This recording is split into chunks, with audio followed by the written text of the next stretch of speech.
আজকে আমি আমার দেখা একটি সত্য ভূতের কাহিনী বলবো। ঘটনাটি গত বছরের এক অন্ধকার শীতের রাতে।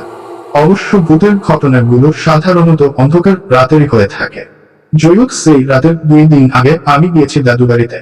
আগেই বলে রাখি, আমার দাদুর বাড়ি গাজীপুরের কাপাসিয়ায়। যারা সেখানে গিয়েছেন তারা জানেন সেখানটায় অনেক জঙ্গল, চারদিকে গজারি বন আর বাঁশের ঝাড়। আমাদের গ্রামে বাইরের মানুষ গেলে রীতিমতো ভয় পান।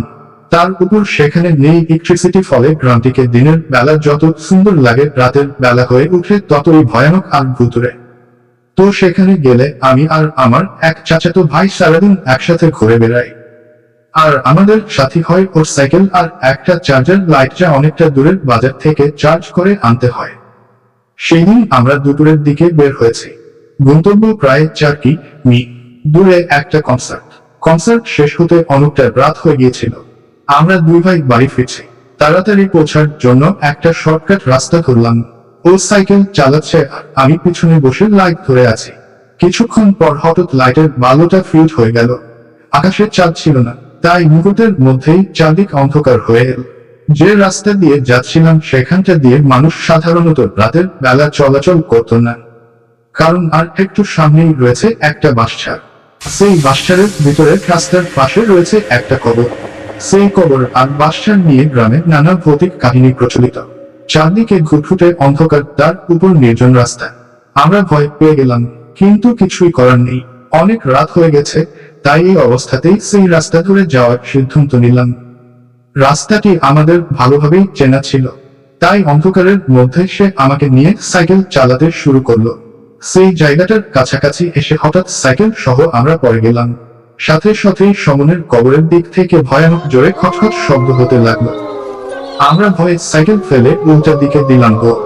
একটু পর বাজার থেকে লাইট ঠিক করে আমরা দুই সাহসী ছেলে আর একজনকে নিয়ে সেই দিক দিয়ে এলাম। দেখি সাইকেলটা ওইখানেই পড়ে আছে আর সামনে থেকে কয়েকজন লোক আসছে। কাছে আসতেই তারা আমাদের জিজ্ঞাসা করলো আমরা এখানে কোন কিছুর শব্দ কিংবা কোনো কিছু দেখেছি কিনা। কারণ যা বললো তার সারমর্ম এরকম, তাদের মধ্যে একজন কিছুক্ষণ আগে এই রাস্তা দিয়ে যাচ্ছিলেন। হঠাৎ কবরের স্থানটা থেকে ভয়ানক আওয়াজ আসতে লাগলো। সেটি শুনে তিনি দৌড় দিয়েছিলেন। আমাদের আর বুঝতে বাকি রইল না ওই ঘটনাটা আসলে কি।